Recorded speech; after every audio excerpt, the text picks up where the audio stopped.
नमस्कार। The leader Hindi के लिए वसीम अख्तर, नवल्टी चौराहा जो बरेली का पॉश एरिया है, यहाँ रोज़ा इफ्तार का आयोजन किया गया था और ये मैसेज देने की कोशिश की गई थी कि जो सौहार्द है, बरेली का जो एका है, भाईचारा है, वो मजबूत हो। यहाँ सभी लोगों ने शिरकत की है। उसके बाद हम यहाँ मौजूद हैं फैशन पॉइंट पर। हमारे साथ समाज का ऐसा तबका बैठा है जो अपने क्षेत्र में पकड़ रखता है और चीज़ों को बहुत ही संजीदगी से लेता है। जिस तरह का माहौल है देश भर में, उसके बाद उसकी कुछ लपटें बरेली में भी दिखाई दी हैं। और सबसे बड़ा सवाल ये है, जो रिश्ते हैं, जो आपसे रिश्ते हैं, जो पहले से यहाँ कायम रहते आए हैं, क्योंकि ये अगर हम बात करें बरेली की तो आला हज़रत की धरती है, नाथों की नगरी है। और यहाँ से उठने के बाद कई ऐसी हस्तियों ने देश भर नहीं बल्कि दुनिया भर को मोहब्बत का पैगाम दिया है।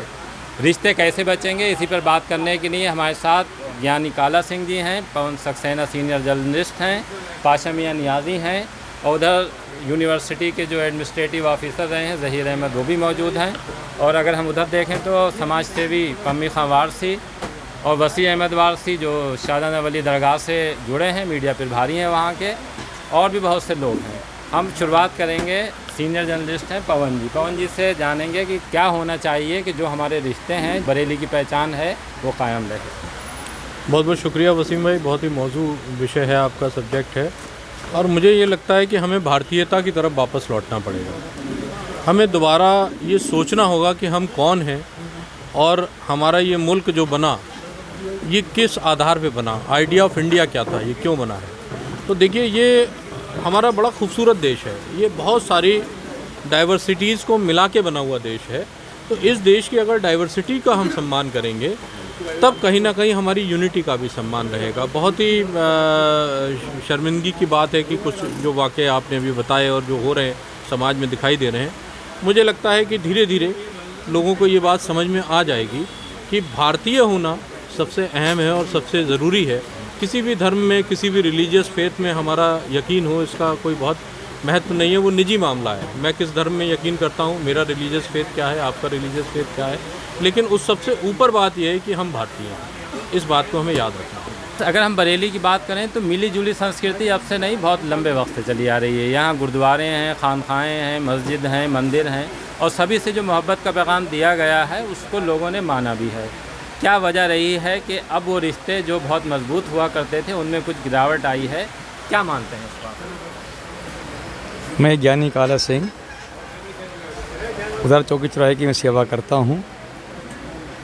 जो बात बरेली शहर की आ रही है, आपसी सद्भावना की या रहन सहन की, तो मेरा कहना यह है, जो मुझे प्यार सम्मान जो हिंदू मुस्लिम सिख ईसाई से मिला अब तक मेरे को, इस सब का मेरे पे आशीर्वाद है इस चीज़ का।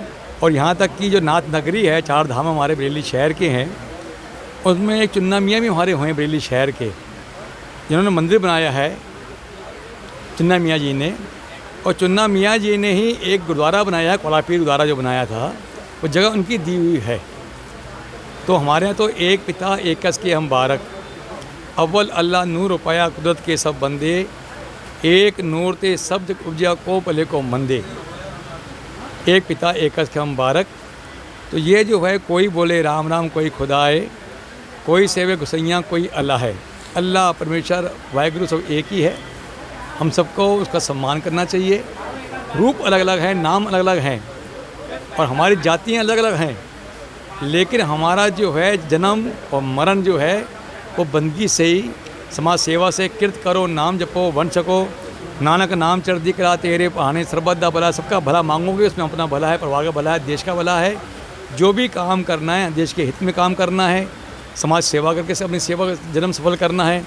मेरा सबसे हाथ जोड़ के आग्रह है कि आपस में भाईचारा बना के रखो, आपस में एक रहें। बच्चों पे हमारा जो अच्छा प्रभाव पड़ेगा, अच्छा मैसेज जाएगा बच्चों पे, और एकता रहेगी। और वाहिगुरु जी का खालसा, वाहिगुरु जी की फतेह।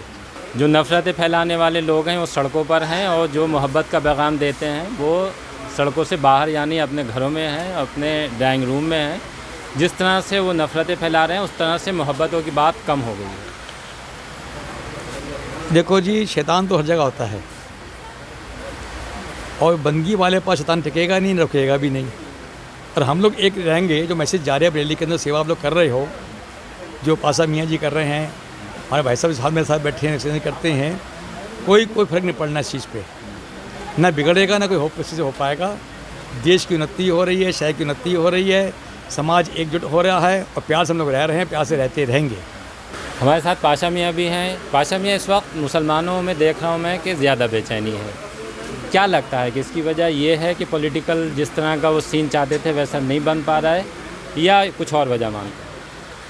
नहीं, ऐसा नहीं है। पॉलिटिकल से एक अलग है, हम लोगों का इत्तेहाद एक अलग है। हमारी खानका से तो हमेशा खानका नियाज़िया से मोहब्बत का पैगाम दिया गया और अमन व अमान का पैगाम दिया गया। लोगों ने कुछ बांटा तो हमारे यहाँ से फूल बटे, तो हमेशा से एक अच्छा पैगाम। लेकिन ये इसकी शुरुआत जो है आपको अपने मोहल्ले से, अपने शहर से करना पड़ेगी।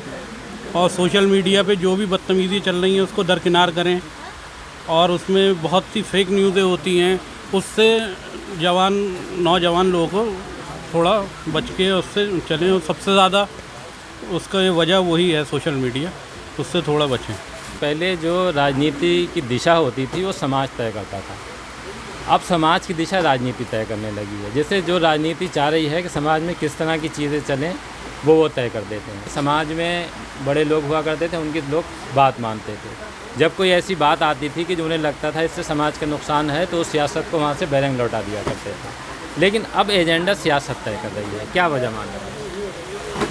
देखिए, एक तो वजह है इसकी टेक्नोलॉजी, और आज इससे पहले का अगर हम दौर देखें कि जब हम लोग बड़े हो रहे थे उस ज़माने में नीचे तक चीज़ें आने में एक वक्त लगता था और कहीं ना कहीं फ़िल्टर हो जाते थे। अब आपके पास इतनी सारी झूठी सच्ची जानकारियाँ मौजूद हैं और उसमें से क्या आपके दिल को सुकून देता है वो आप उसमें से उठा लेते हैं बिना ये जाने समझे कि ये सही है या गलत है। जैसे पाशा भाई ने कहा, फेक न्यूज़ भरी पड़ी है। फेक न्यूज़ आप यकीन करिए कि अगर आप अपना व्हाट्सएप खोलेंगे तो किस किस तरह की बातें लोग लिखते हैं उसमें। कहीं ना कहीं देखिए, ये जो एजेंडा डिसाइड करा जा रहा है, एजेंडा डिसाइड करके जो थोपा जा रहा है, इसमें टेक्नोलॉजी का बहुत बड़ा हाथ है। हमें हमारे दिमागों को उतना मैच्योर करना होगा, एक आम हिंदुस्तानी के दिमाग को उतना ज़्यादा परिपक्व बनाना होगा जिससे कि वो सही और गलत के बीच का फैसला करना सीख जाए। लेकिन जब तक नहीं होगा तब तक के इस ग्रे पीरियड में हमें इस चीज़ का सामना करना होगा। अगर हम धार्मिक आयोजनों को भी देखें तो उसमें बड़ी तादाद दूसरे लोगों की होती थी, लेकिन अब वो लोग कुछ इस तरह का अपने आप को सिमेट रहे हैं कि वो अब उस तरह से शामिल नहीं होते। तो क्या ये लग रहा है कि जो धार्मिक गलियारे थे वो उस तरह की कोशिशें नहीं कर रहे हैं, या लोगों में अपने आप दिलचस्पी कम हो रही है? गुरु गोविंद सिंह जी का हुक्म है, साज कहूँ सुन लियो सवे दिन प्रेम कियो तिन ही प्रभ पायो। अब प्रेम की भावना बहुत कम हो गई लोगों के अंदर, और धर्म सारे ही अच्छे हैं, सारे धर्म बंदगी के हैं। अब आप एक धर्म को लेकर चलोगे तो उसमें मिठास नहीं रहेगी, प्यार नहीं रहेगा, सद्भावना नहीं होएगी, आपसी भाईचारा नहीं बढ़ेगा। मेरा कहने का मतलब जो है, आप जो भी धर्म का काम करते हो उसमें कर्म अच्छे करो। आपका जीवन जो सफल जो होना है धर्म से जो है कर्म करके ही होना है। अगर कर्म अच्छे नहीं होंगे और धर्म की इतनी बंदगी करते रहें आप, तो आपका जीवन सफल नहीं हो पाएगा, प्यार नहीं हो पाएगा, धर्म आगे नहीं बढ़ पाएगा। धर्म का ये है कि हॉस्पिटल खोले जाएं, अच्छे कॉलेज खोले जाएं, गरीबों को देखा जाए। अभी कोविड-19 भी आया था, कितनी महामारी हुई, उसमें धर्म देखा गया किसी को? हर समाज के बंदे ने सेवा करी, उसके अंदर एक दूसरे से सेवा करिए। ऑक्सीजन लंगर लगे हैं, लंगर बांटा गया है, बहुत घटनाएँ हुई उसके अंदर हुई हैं, जाने लोग गई हैं। तो कोविड-19 के बावजूद भी हम लोग एक नहीं हो पाते हैं धार्मिक तौर पर या प्यार में, रहन सहन में, उठने बैठने में, खान पीन में। कोविड-19 से कारोबार, व्यापार, सब बच्चों की एजुकेशन सब नष्ट हो गई। इसको मुख्य रखते हुए आपसी भाईचारा बढ़ाया जाए, धर्म को आगे लेकर के आओ, धर्म का एक अच्छा मैसेज जाए पूजा पाठ से, लोगों को भला हो। और नानक नाम चढ़दी कला तेरे बहाने सर्वदा भला। वाहिगुरु जी का खालसा, वाहिगुरु जी की फतेह। आपको क्या लगता है कि क्या होना चाहिए? मुझे ये लगता है कि जब कभी भी कोई घटना हो, जैसे किसी समाज के साथ कोई परेशानी हो, तो उस समाज के लोग तो आते हैं उसको सपोर्ट करने के लिए। लेकिन जैसे भारतवर्ष है हमारे देश में सभी तरह के धर्म हैं, हिंदू, मुस्लिम, सिख, ईसाई, मेन 4 धर्म हैं। तो जैसे ईसाई धर्म पे कोई दिक्कत है तो बाकी हिंदू को, मुस्लिम को, सिखों को बोलना चाहिए कि भाई इनके साथ ये परेशानी से दूर किया जाए। ऐसे ही मुस्लिम पे कोई अत्याचार हो रहा है तो हिंदू को, सिखों को, ईसाइयों को बोलना चाहिए। मतलब एक दूसरे के साथ हमें खड़ा होना चाहिए किसी परेशानी में। लेकिन होता क्या है कि हम लोग जब अपने ऊपर मुसीबत आती है तब तो हम खूब जोर लगा लगा के चिल्लाते हैं, लेकिन जब दूसरे पे किसी पे आती है तो हम लोग अपना मस्त रहते हैं, कान पे हमारे जूनी रेंगती है, हमें कहते हैं अरे मैं क्या लेना देना।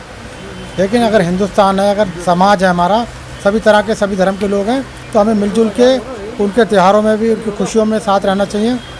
सबको मिलजुल कर रहना चाहिए, एक साथ चलें, तभी हमारा देश तरक्की कर सकता है, तभी हम लोग खुशहाल रह सकते हैं। क्योंकि जैसे घर में भी अगर आपके 4 भाई हैं और किसी भाई के साथ अत्याचार हो रहा है या कोई भाई परेशान है, तो आपका घर कभी खुशहाल नहीं हो सकता। ऐसी देश में जो हम लोग 4 धर्म है, 4 भाइयों की तरह मान लें, जब चारों धर्म के लोग, 4 ही जाति के लोग खुश होंगे, हमारा देश का हर एक नागरिक खुश होगा, तभी हमारा देश खुशहाल होगा, तभी तरक्की मिलेगी हमारे देश को। हमारे साथ ज़हीर भाई हैं, यूनिवर्सिटी के एडमिनिस्ट्रेटिव ऑफिसर साबिर। ज़हीर भाई, क्या लगता है कि जो दर्द है, क्या वो अलग अलग हो गया कि मेरा दर्द अलग है और दूसरे का दर्द अलग है?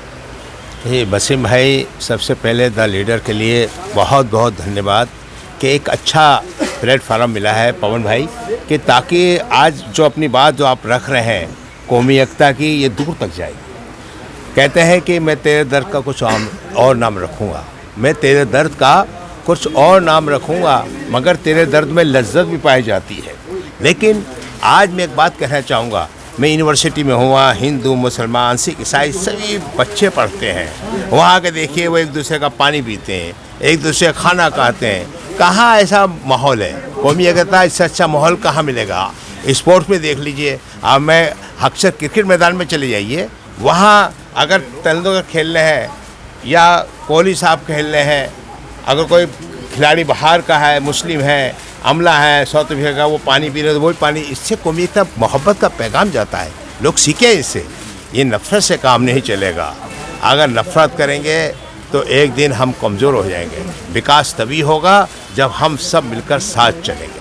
अभी आपने यहाँ तमाम लोगों को सुना और मोटे तौर पर यही बात सामने आई है कि दर्द सभी का बराबर है, तकलीफ़ सभी की बराबर है। जिस तरह से देश के 4 पिलर हैं, उसी तरह से 4 धर्म हैं। इन सभी धर्मों के मानने वालों को जो धर्म की मूल भावना है उसको समझना होगा। सबसे पहले इंसानियत है, और इंसानियत अगर ख़त्म होती है तो फिर कुछ नहीं बचेगा।